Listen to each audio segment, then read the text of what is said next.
नमस्कार,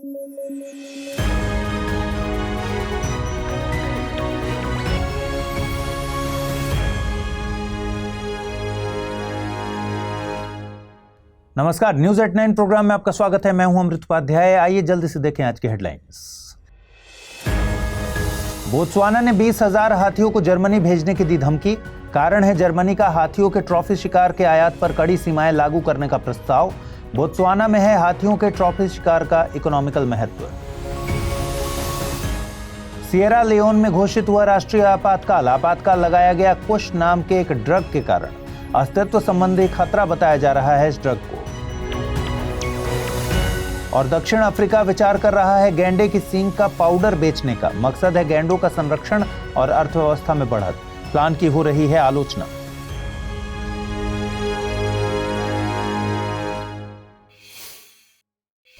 आइए शुरू करें। इमेजिन करिए कि दुनिया में एक ऐसा देश भी है जहां हाथियों का राज चलता है और हाथी गर्दी चलती है, क्योंकि इस देश की कुल 40% जमीन पर हाथी रहते हैं और इनकी संख्या है लगभग 1.3 लाख।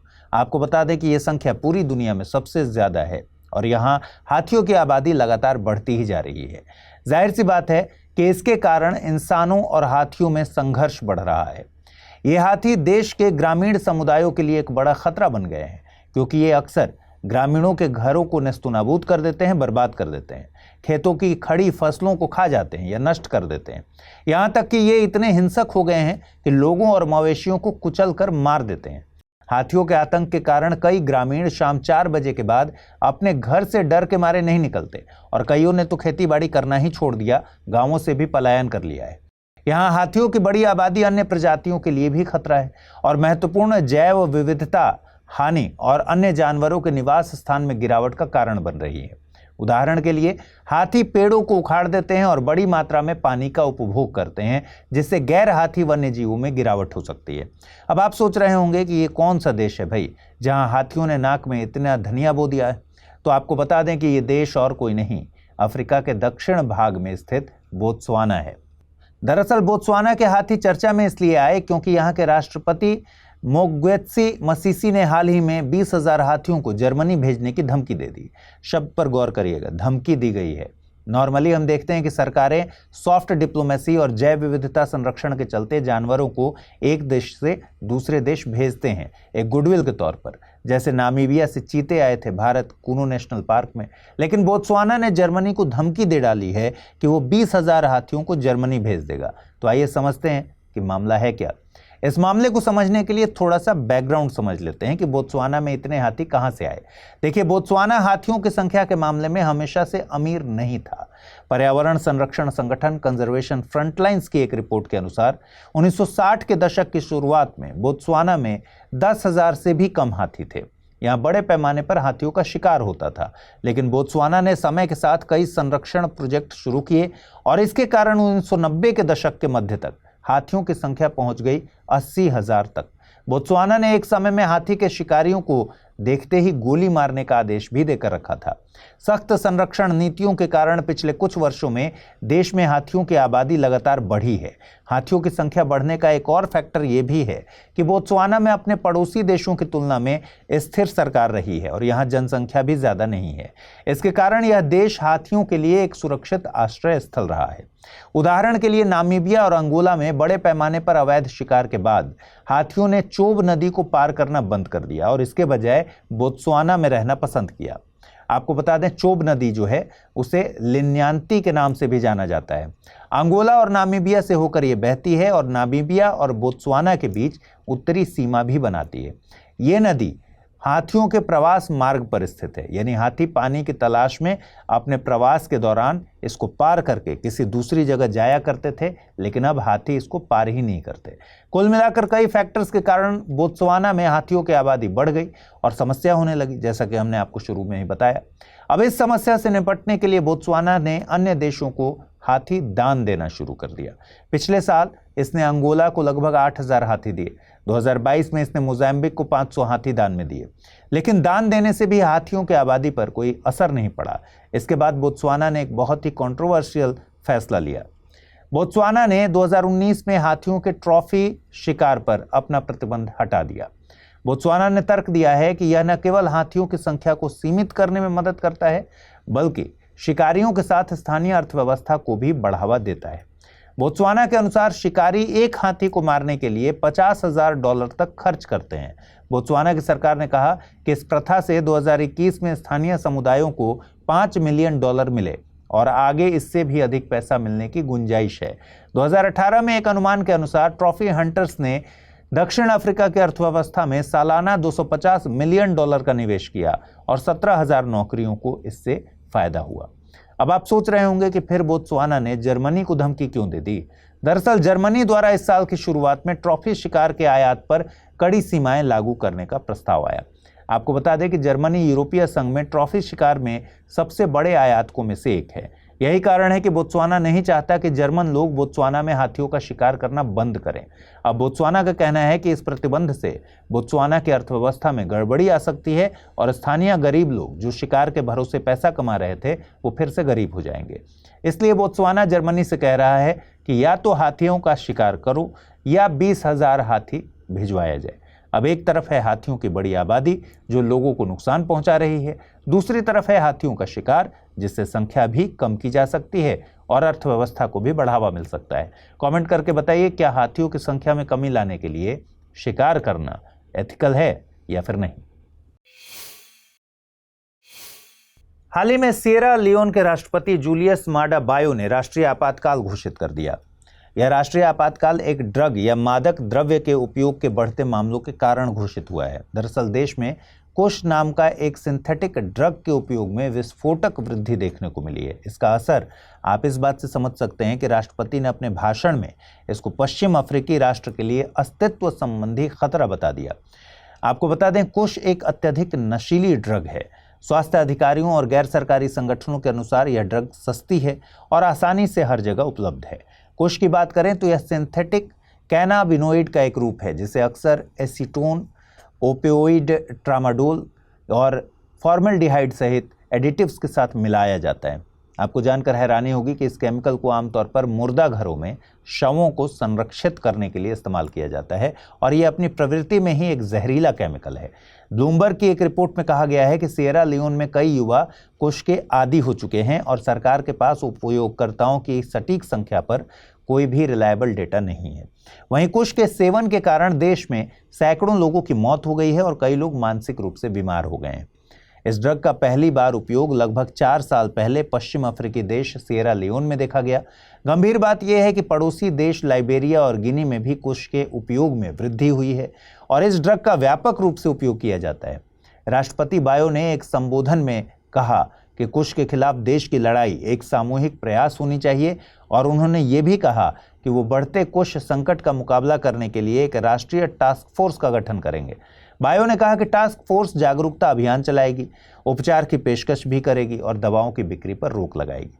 राष्ट्रपति ने कहा कि ड्रग से उत्पन्न खतरे का पैमाना इबोला महामारी के प्रकोप के ही बराबर है। उन्होंने आगे बताया कि नशीली दवाओं के प्रसार से सिएरा लियोन की 2039 तक मध्यम आय वाला देश बनने की कोशिश को खतरा होगा।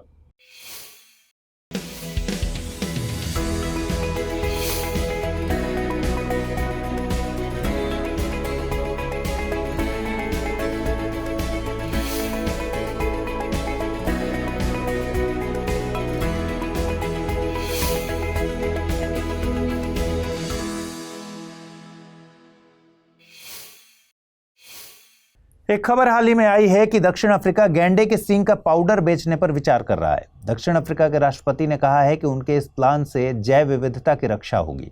आपको पता ही है कि गैंडे का अवैध शिकार बेसिकली इसके सींग के कारण ही होता है। गैंडे को मारकर इसका सींग काट लिया जाता है।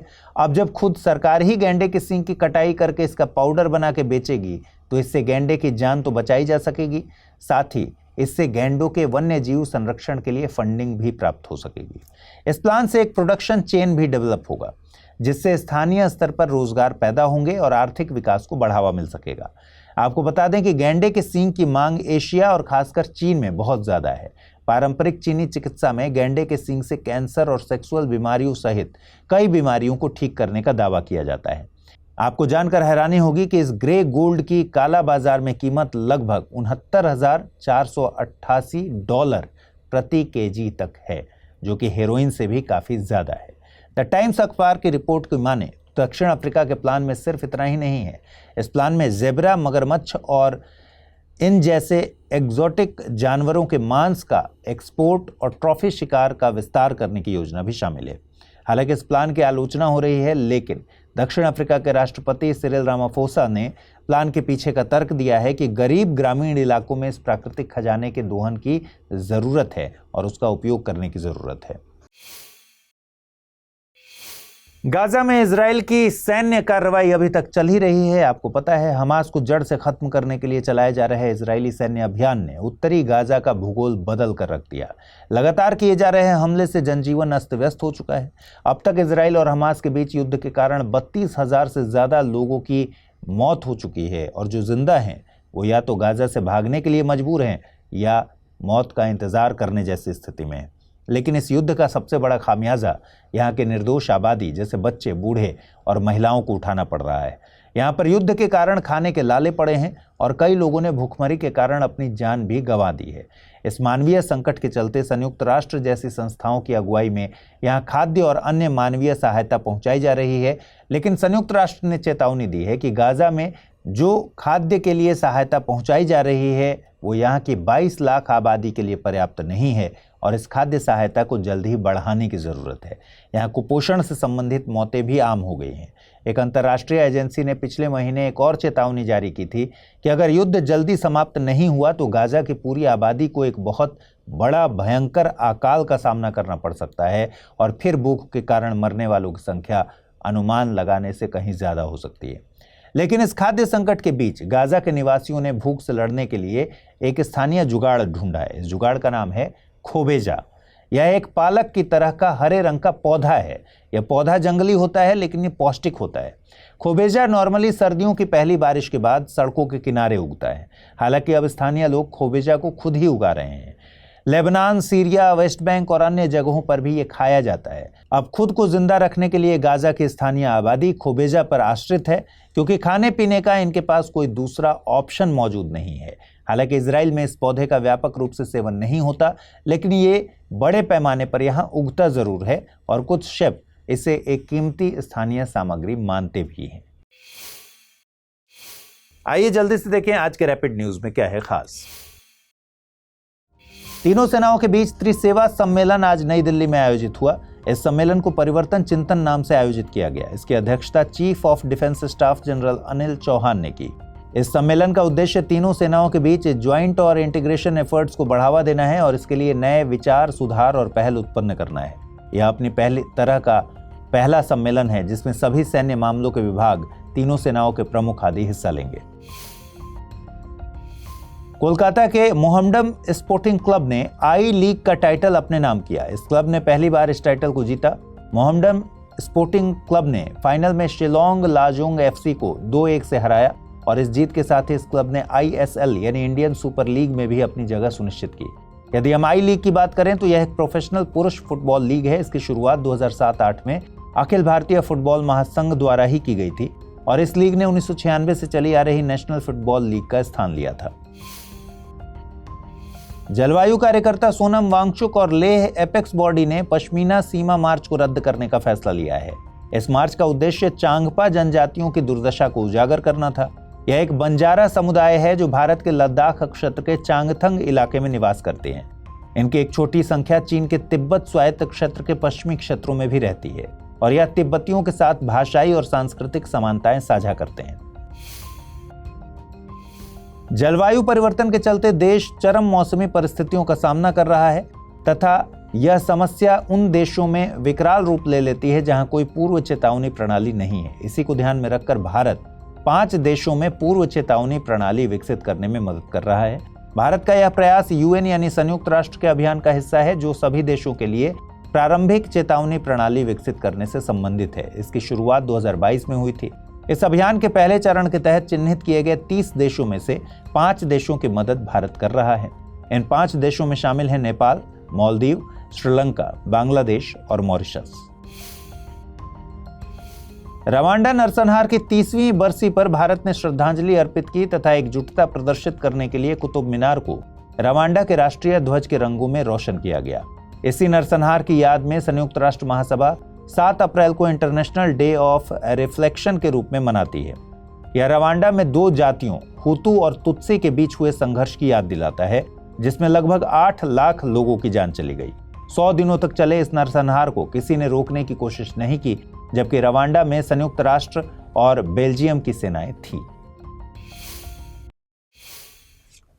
आइए जल्दी से देखें आज के बुलेटिन पर आधारित क्या प्रश्न बन सकते हैं। पहला सवाल है, हाल ही में चर्चा में आई चांगफा जनजाति से रिलेटेड निम्नलिखित कथनों पर विचार कीजिए।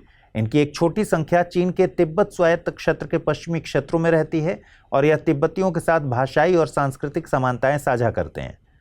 यह एक बंजारा समुदाय है जो भारत के लद्दाख क्षेत्र के चांगथंग इलाके में निवास करते हैं।